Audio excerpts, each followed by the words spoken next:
Pertama, kalau ada formasi yang dibuka untuk kualifikasi pendidikan sekolah menengah, tentu pada dasarnya mereka bisa saja mendaftar di sekolah menjadi calon pegawai negeri sipil ataupun calon pegawai dengan perjanjian kerja.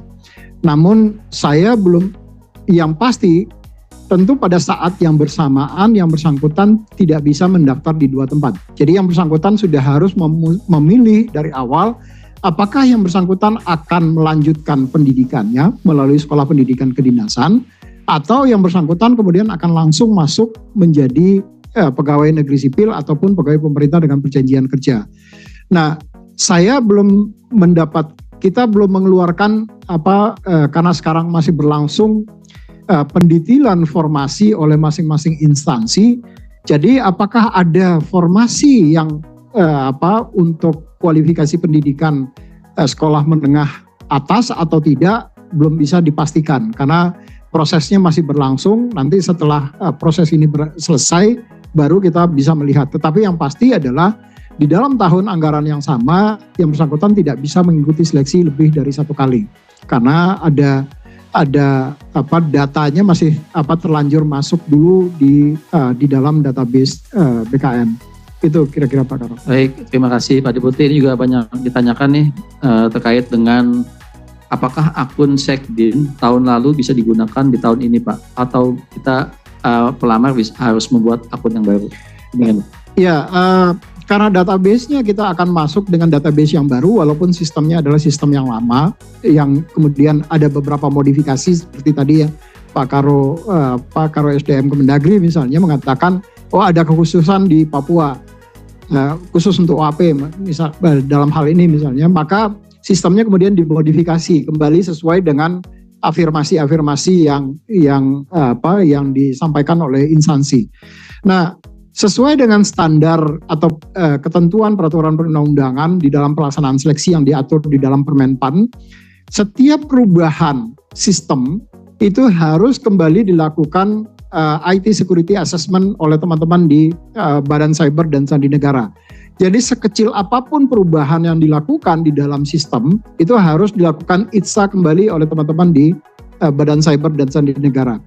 Nah, karena database-nya akan menggunakan database yang berbeda, tidak menggunakan akun atau database yang lama, maka tentu teman-teman diminta untuk kembali membuat akun yang baru. Jadi tidak menggunakan akun yang lama. Karena kami tentu tidak tahu persis siapa yang kemarin ada di akun yang lama kemarin. Bisa saja kemudian kita import, tetapi datanya nanti akan masuk data sampah semua. Karena ada yang sudah lulus seleksi juga datanya pasti akan masuk. Karena kita tidak bisa memisahkan mana yang sudah lulus seleksi yang kemarin, mana yang kemudian belum lulus seleksi kemarin. Nah, karena data pelamar itu ada di dalam basket yang sama, maka untuk mudahnya supaya tidak terjadi tercampur, kita create dengan database yang baru sehingga di situ betul-betul nanti pelamarnya adalah pelamar-pelamar yang sesuai dengan tahun anggaran yang baru itu. Jadi karena dia database-nya baru, maka teman-teman diminta kembali untuk membuat akun kembali. Itu Pak Karo. Baik, terima kasih ya. Jadi poinnya adalah semuanya harus membuat akun baru untuk seleksi ASN untuk sekolah kedinasan di tahun ini. Saya kembali ke Kementerian Perhubungan untuk coba mengklarifikasi terkait dengan pertanyaan dari detik.com. Apakah sudah bisa hadir atau terhubung? Terkait dengan STIP nih, apakah ada penundaan atau bagaimana? Iya Bapak, izin Bapak. Pak, siapa Pak? Izin Bapak. Yogi Pak dari BPSDM. Yogi, monggo Pak Yogi dari Kementerian Perhubungan ya? Betul Bapak. Ya silakan Pak Yogi. Baik, izin kami konfirmasi bahwa tahun ini untuk STIP tidak membuka formasi untuk pola pembibitan Bapak. Ya, tadi untuk formasinya tidak dibuka di STIP untuk tahun ini. Ya, jadi begitu Mbak Safira, sesuai dengan penjelasan dari teman-teman di Kementerian Perhubungan, tahun ini STIP tidak membuka formasi melalui jalur pendidikan kedinasan. Itu Mbak, terima kasih. Demikian ya Mbak Safira dari Detik.com, saya kira sudah cukup jelas ya karena langsung dari narasumbernya langsung dari Kementerian Perhubungan. Saya kira penjelasan dari kami cukup sekian ya. Apakah masih ada yang mau ditanyakan? Apabila tidak, mungkin terima kasih atas kehadiran Bapak Ibu sekalian, teman-teman awak media BKN. Terima kasih juga untuk Kepala BKN, Pak Deputi Sinka, Ibu Kapus PPSS. Saya ucapkan banyak terima kasih. Untuk bisa melamar menjadi calon aparatur sipil negara melalui formasi sekolah kedinasan. Ini kesempatan bagi para masyarakat yang ingin memilih karirnya menjadi aparatur sipil negara. Ada beberapa sekolah kedinasan yang nantinya akan dibuka untuk pelaksanaan seleksi tahun 2024 yang tentunya dipersyaratkan bagi para pelamar yang memenuhi kompetensi spesifik di bidang pengelolaan keuangan dan kekayaan negara, bidang statistisasi, kemudian kepamongkerajaan, keamanan cyber dan persandian, keimigrasian dan permasyarakatan, meteorologi, klimatologi dan geofisika, serta bidang transportasi. Bapak yang saya hormati, saudara-saudara sekalian, para media, ini pengantar dari saya. Untuk selanjutnya nanti Pak Deputi bidang sistem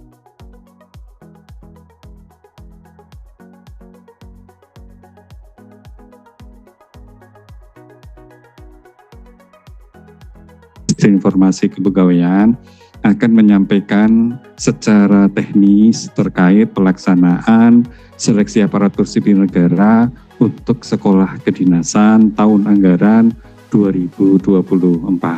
Demikian yang bisa saya sampaikan. Bila taufiq wal hidayah. Assalamualaikum warahmatullahi wabarakatuh. Waalaikumsalam warahmatullahi wabarakatuh.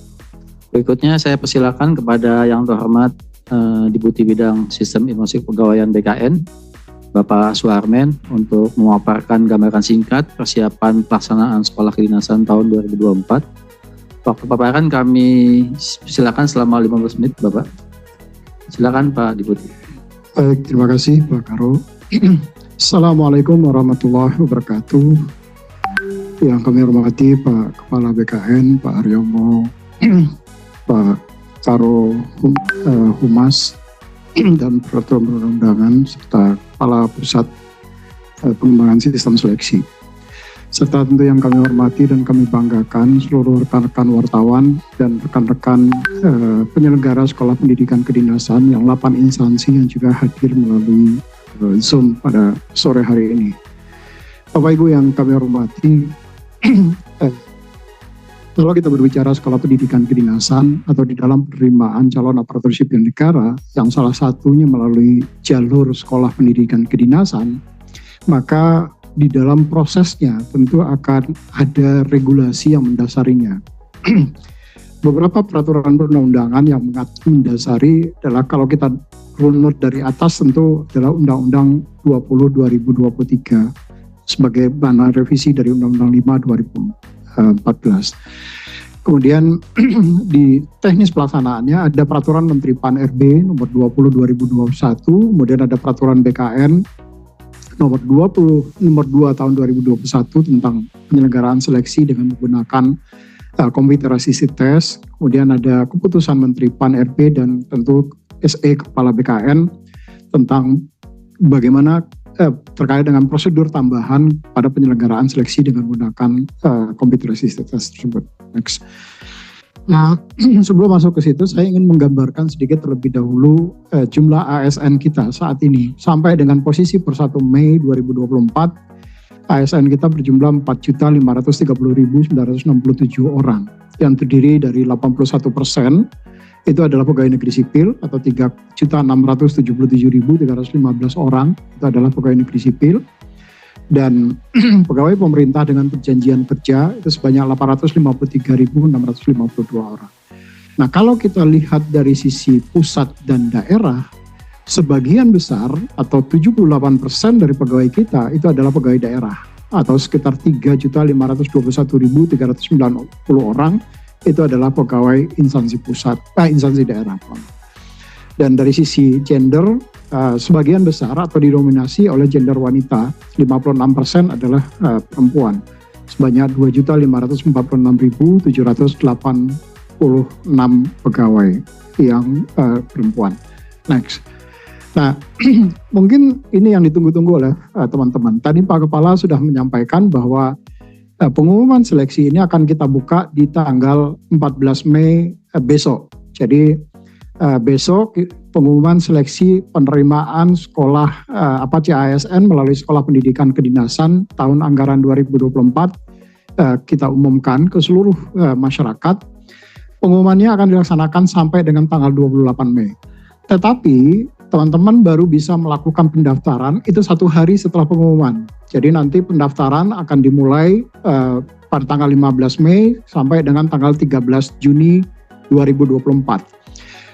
Kenapa ada selisih pas 1 hari? Karena ini adalah untuk persiapan dari teman-teman, baik itu teman-teman BKN ataupun teman-teman instansi untuk mempersiapkan running terhadap aplikasi atau sistem seleksi calon aparatur sipil negara. Karena kita tahu bahwa pendaftaran sekolah pendidikan kedinasan ini akan diselenggarakan melalui secara online, mulai dari pendaftaran sampai dengan nanti pelaksanaan seleksi dan pengumuman kelulusannya. Semua dilakukan dengan menggunakan teknologi, dan tentu tidak, kalau menggunakan teknologi akan mudah untuk dicek apakah ada intervensi atau tidak. Nah, setelah dilakukan pendaftaran tentu nanti akan ada seleksi administrasi. Nah, seleksi administrasi akan dilakukan oleh masing-masing instansi, yang 8 instansi sekolah pendidikan kedinasan ini, baik itu Badan Intelijen Negara ataupun Badan Pusat Statistik, Badan Cyber dan Sandi Negara, kemudian ada Badan Meteorologi dan Geofisika, Kementerian Perhubungan, Kementerian Hukum dan HAM, Kementerian Dalam Negeri, termasuk misalnya Badan Cyber dan Sandi Negara. Jadi masing-masing instansi, termasuk Kementerian Keuangan, mohon maaf, untuk Sekolah Tinggi Akuntansi Negara. Nah, masing-masing instansi nanti akan melakukan seleksi administrasi, siapa yang kemudian berhak untuk mengikuti seleksi. Dan setelah hasil seleksi dari masing-masing instansi, pengumumannya disampaikan siapa yang lulus seleksi, maka dari data peserta yang lulus seleksi akan dilaksanakan seleksi dengan menggunakan computer assisted test untuk materi SKD-nya, yang rencananya akan dilaksanakan pada tanggal 18 Juli sampai dengan 6 Agustus. Data ini tentu saja, jadwal ini adalah jadwal saat ini, tentu nanti akan sangat tergantung pada jumlah peserta yang mendaftar. Jadi ini adalah ancar-ancar awal terkait dengan seleksi kompetensi dasar yang akan kita laksanakan. Nah, selanjutnya nanti di pengumuman seleksi kelulusan akhir itu akan disampaikan di tanggal 28 sampai dengan 30 September. Karena setelah pelaksanaan seleksi kompetensi dasar itu akan ada beberapa seleksi-seleksi tambahan, terutama bagi teman-teman di instansi yang menyelenggarakan seleksi kompetensi teknis tambahan. Misalnya seperti teman-teman di Kementerian Hukum dan HAM, Kementerian Dalam Negeri, Badan Intelijen Negara, itu biasanya ada seleksi tambahan yang dilakukan di situ. Terutama terkait dengan kesemaptaan, termasuk kemudian tes psikologi yang diperlukan oleh lembaga-lembaga tadi. Next. Nah, ini adalah 8 instansi yang menyelenggarakan sekolah pendidikan kedinasan, yaitu Sekolah Tinggi Intelijen Negara, itu ada di Badan Intelijen Negara, kemudian Institut Pemerintahan Dalam Negeri, itu ada di Kementerian Dalam Negeri, kemudian ada Pendidikan Keuangan Negara, Sekolah Tinggi Akuntansi Negara di Kementerian Keuangan, kemudian ada Sekolah Tinggi Meteorologi, Klimatologi, dan Geofisika, itu ada di BMKG, kemudian ada SIP Pencatar dari Kementerian Perhubungan, kemudian ada Pendidikan Cyber dan Sandi Negara, ada di BSSN, Sekolah Tinggi Ilmu Statistik di Badan Pusat Statistik, serta Politeknik Ilmu Masyarakatan dan Politeknik Ilmu Keimigrasian di Kementerian Hukum dan HAM. Nah, ini alur pendaftarannya, teman-teman wartawan dan Bapak Ibu semua yang hadir. Nanti masing-masing peserta atau calon siswa itu mengakses portal pendidikan kedinasan, atau yang URL-nya atau alamatnya adalah https://dikdin.bkn.go.id. Nah, dari portal ini kemudian masing-masing calon peserta akan membuat akun terlebih dahulu. Setelah mereka membuat akun, mereka baru bisa login dan melakukan pendaftaran. Nah, tadi Pak Kepala sudah menyampaikan tolong berhati-hati betul pada saat akan memilih mereka akan masuk atau mendaftar di mana. Pastikan betul, jangan sampai nanti mereka sudah final, kemudian baru berganti pendaftarannya. Kalau sudah final, maka tidak bisa lagi dilakukan penggantian. Dan kalau yang bersangkutan ternyata kemudian tidak berkenan di sekolah yang dipilih, maka tentu saja mereka akan gugur dengan sendirinya.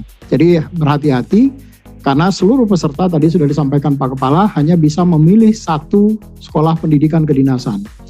Nah, setelah melakukan pendaftaran, maka dilakukan pengecekan resume dan mencetak kartu pendaftaran. Nah, dari hasil tadi setelah mereka final akan dilakukan verifikasi dan validasi oleh teman-teman di instansi. Kalau sudah dilakukan seleksi administrasi, maka nanti akan ada menentukan lulus atau tidak lulusnya dari seleksi administrasi. Kalau lulus, baru kemudian dilakukan pembayaran administrasi yang masuk ke masing-masing sekolah instansi, dan setelah itu baru mereka bisa mencetak kartu peserta ujian, dan kita laksanakan seleksi berdasarkan kartu peserta ujian yang di dalamnya nanti tentu saja akan ada lokasi tempat yang bersangkutan akan mengikuti seleksi. Nah, lokasinya kami akan menggunakan seluruh titik lokasi yang ada di BKN, termasuk kantor pusat. Jumlahnya ada sekitar 36 titik lokasi, 1 di kantor pusat, 14 di kantor regional, dan 21 di kantor UPT BKN. Jadi total ada 36 titik lokasi. Nah, tentu teman-teman atau masyarakat yang akan mengikuti bisa mendekati titik lokasi yang ada di Badan Kepegawaian Negara di 36 titik lokasi tadi. Next. Ini pendaftarannya, nanti kalau mereka sudah membuat akun, mendaftar melalui menu daftar strip Dikbin BKN Go ID, dan tadi hanya bisa mendaftar di satu program sekolah kedinasan. Dan kalau peserta seleksi penerimaan mahasiswa ini diketahui mendaftar lebih dari satu sekolah pendidikan kedinasan, maka yang bersangkutan akan dinyatakan gugur. Jadi hati-hati betul, jangan mencoba-coba buka akunnya di 2 tempat, karena pasti akan langsung terdetek oleh sistem. Kalau yang satu pasti akan langsung digugurkan oleh sistem.